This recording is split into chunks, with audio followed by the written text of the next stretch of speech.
This is the thing, it's like, why do we even identify with those words? It's just who we are. So we identify to these meanings of these words, and so we know, okay, there's something wrong with me, and that's a disadvantage when it's an advantage. Autism spectrum disorder, or autism, is an umbrella term for a bunch of different diagnoses. These include autistic disorder, Asperger's disorder, and pervasive development disorder. In the media and wider society, there are a number of misconceptions surrounding autism, but the biggest misconception is about the people who lie on it themselves.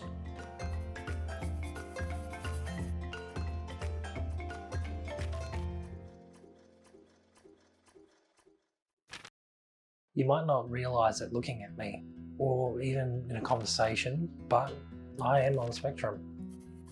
I was diagnosed when I was 12. For me, my biggest struggles were eye contact and socialising with other people. It wasn't second nature to me like it was for others. I was incredibly anxious as a kid, and often I'd actually spend time at lunch, particularly when I was in primary school, just drawing, keeping to myself.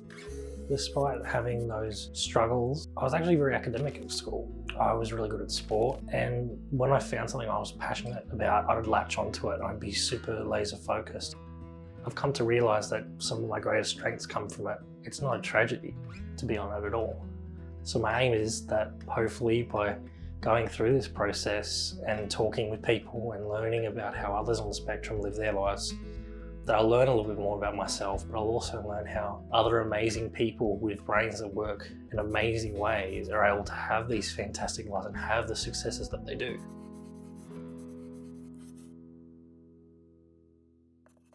In order for me to be able to show you the unique and amazing minds which live on the spectrum, I need to get a better understanding of what autism is from someone more knowledgeable on the subject.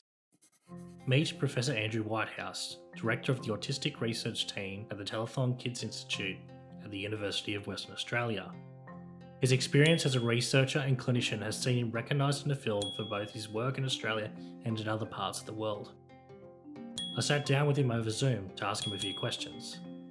Autism spectrum disorder is what we call a neurodevelopmental condition, which means that something happens early on in development, before birth, around the time of birth, or early after birth, to make the brain develop differently to what we typically expect. We know there's a genetic component to autism, a really large genetic component, but the genetics involved are different for different kids. Autism is hugely variable, as variable, if not more variable, than humanity itself. And so back to back in clinic appointments, we might see kids who are 5 years of age and unable to talk, unable to toilet themselves, really having very significant challenges on their day-to-day life.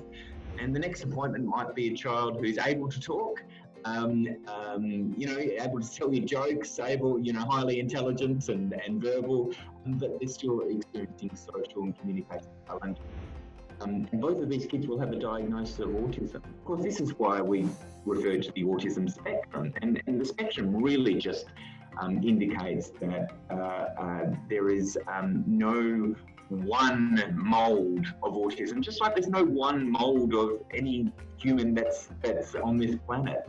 And that, yes, there are some commonalities in the behaviours that are shown, but, it's hugely variable between different individuals.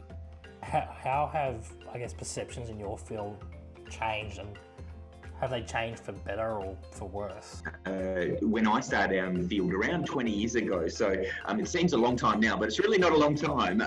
Autism was really only for children only received a diagnosis of autism if they were very severely affected. And we were searching for the gene that resulted in kids developing differently, and the brain difference that made behaviours that we diagnose autism appear in a child.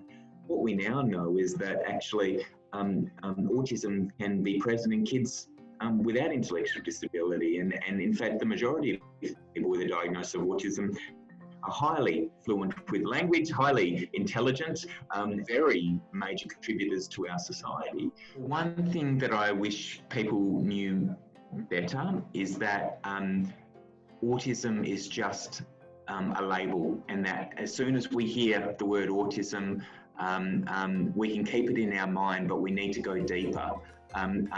People on the autism spectrum are people. Talking with Andrew really solidified for me that a diagnosis is not the be-all and end-all when we refer to people on the spectrum. Yes, it can't be denied that the nature of the spectrum is so varied, and that there are some that are on the spectrum that are going to struggle and come across more challenges in life than others. However, a diagnosis of autism is not a tragedy. As we were talking, my mind immediately thought of a person I know. Someone who really personifies this and proves that being on the spectrum doesn't mean you can't have a successful, fulfilling life. Hey, balls, I don't mind if you're tired. Look after your body. A few expletives in this documentary, sorry, Jordan. This is Jared. I met Jared at the start of the year through his gym. Over the time I've known him and been part of his community, I've had the privilege to see his passion and energy for Faith and the people involved. What came as a surprise to me, however, was Jared, like me, was on the spectrum. I think I didn't, like, to be honest with you, within my own self, I probably didn't identify. I was more identified with, like, why am I doing things that the other kids aren't? So, e.g., going to Macquarie University with mum and dad to get further studies. Like, why am I leaving school when the other kids are still at school? Like, what am I doing? Or why is it that I'm doing this DAP program? Or why am I doing a little bit more intimate stuff? I guess I was inquisitive to want to know why am I doing different things to other students? And from there, I started to understand. But to be honest with you, mate, I probably haven't really recognized and lent into it and really absorbed it for what it was until the last 6 to 12 months. Like, I actually beat myself up into school just thinking I was dumb. Like, I just thought I was dumb and I couldn't concentrate. Actual case, it's completely wrong. It's far from it. I'm actually very, very, very creative and very switched on in aspects that I'm very passionate about. And to be honest with you, a lot of the work that I can create, and not a lot of people can take themselves to that space of creativity to want to create that.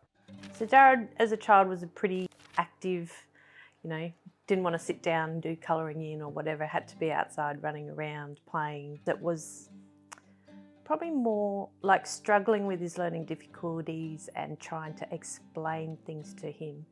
I know when he was doing his maths and Gavin would help him, sometimes you'd have to explain one little thing 5 or 6 times in 6 different ways before he'd get it. And once he got it, it was, that was easy. But the frustration out of it all to get to try and explain things in so many different ways was, probably very frustrating for us as parents and for him as a child, Like, he was always a very social boy and loved going out and doing things with other kids. So you probably didn't really, apart from his learning difficulties, wouldn't have thought that he had a little bit of autism, Asperger's. And it wasn't till year 7, I think, the teachers asked, could we send him down to Macquarie and get him tested? The school system didn't necessarily help someone on the spectrum because, you're meant to learn in this particular way, and if you don't. I felt like primary school I could really excel because there was a little bit more creative nature within the primary school syllabus. But then coming into high school, it really stood out that I really, really struggled. I spoke about this recently at a school I spoke to, my old school, the Adventist school, about I just felt dumb and I downgraded the feeling of that to just laugh it off, act like I didn't care. But in actual fact, I did care. The syllabus just didn't support how I learn, unfortunately. Very visually, I love open conversations, and unfortunately, I guess being the minority in that aspect and being a small percentage, they're not going to just create a syllabus based around me and how I learn. But yeah, I just couldn't learn at school. Yeah, I just got bored, but I enjoyed school. I loved school. I loved sport. I loved hanging out with my friends. I loved the routine aspect. Routine plays a huge part in how Jared sets himself up for the day. He attributes it to his success at work and in life in general. My morning routine starts at 4:05 in the morning. I'll do my morning routine, then I'll have some sort of input or output. Normally after that initial input or output that I do after my morning routine, I then go to the beach every morning. I go for a swim, I grab a coffee, and I just connect with amazing humans down in Terrigal. And I just feel like that really just fills myself up with so much love and gratitude. Just being down at the beach, having so many meaningful conversations. And I just feel like that's really been a big thing for me this year. It's just I see those guys as family down at the beach, and we just connect, and it's really amazing. And yeah, it just feels good, and that just allows me to sort of mellow into the day. Right, let me clear my bowels and then we'll be out, Jordan. Sure, no worries. I don't think you want to film that. No, you're all good. Mondays, Wednesdays, Fridays is sort of like prospects, people that are coming into experience base and leadership, and a few miscellaneous things. But Tuesday and Thursdays are the space that I'm moving into, and that's creativity day, creating programs, overviewing the business and how I can innovate things and how I can mix things up. So yeah, definitely not in the business as much anymore. Only taking like 9 classes a week now at about 28, 29, just allowing me to tap into the things that I feel like really light my soul on fire, which is fantastic. It requires a type of person, I think, to have that much like go and focus and drive in an area that he's passionate in. And it's like not only just drive and motivation, it's like I'm going to get there and I'm going to do it very well. And I think he's gotten to a point now that it's like base, I don't think like base wouldn't be able to grow or continue without those specific traits. And I think it all comes back to having that laser focus. His vision is so clear and he's like not going to hold back in getting there. And I think for so long, he thought he was different, and he thought that because he thought differently, like that he was weird and that he couldn't have this success and that he couldn't, you know, because he didn't fit the box. He didn't fit in the status quo. He wasn't necessarily smart at school and he couldn't like fit into that university or whatever it was that he thought was expected of him. But it's not until now he's just like, you know, I just needed to figure out how I operate. Yeah, it's really opened up my eyes a lot in that space. Like there's stuff that I'm like, wow, I wish I was a bit like that, to be honest. Like, gets the job done. Despite the advantages that Jared lists due to his diagnosis on the spectrum, there are some challenges that come with it.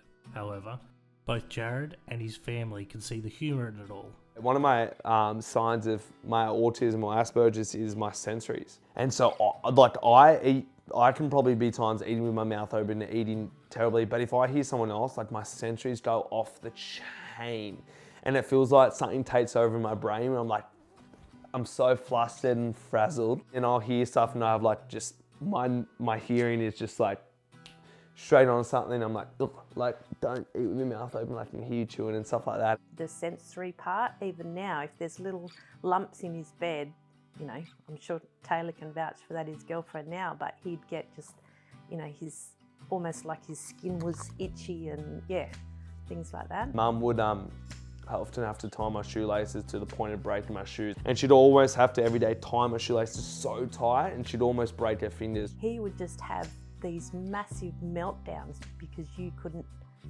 fix it and do it how he needed it to be done. I remember one day we were driving down in Cherrybrook where we lived, and he was just having this massive meltdown because I couldn't do his shoelaces tight enough. I ended up stopping the car, putting him out on the grass, locking the door, just letting him sit on the grass because I just couldn't cope anymore. So where does Jared's story leave us?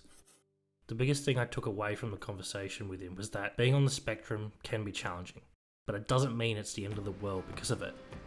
The fact that we think differently can allow us to participate in society and contribute in ways that neurotypical people may not be able to. To sum up, I'm going to finish on a few words which stood out for me from my conversation with Andrew. Autism is the furthest thing from tragedy that I can think of. Autism provides lots of assets to a person's life. Yes, there are definite challenges that come along with that, not just for the child or the individual, but also their family. But the assets that can come along with that in terms of the way people think and how that thought can then contribute to our society, that is the furthest thing from a tragedy that I can think. It's now our responsibility as members of community to ensure that people are supported to be within our community and to use those assets to benefit all of us.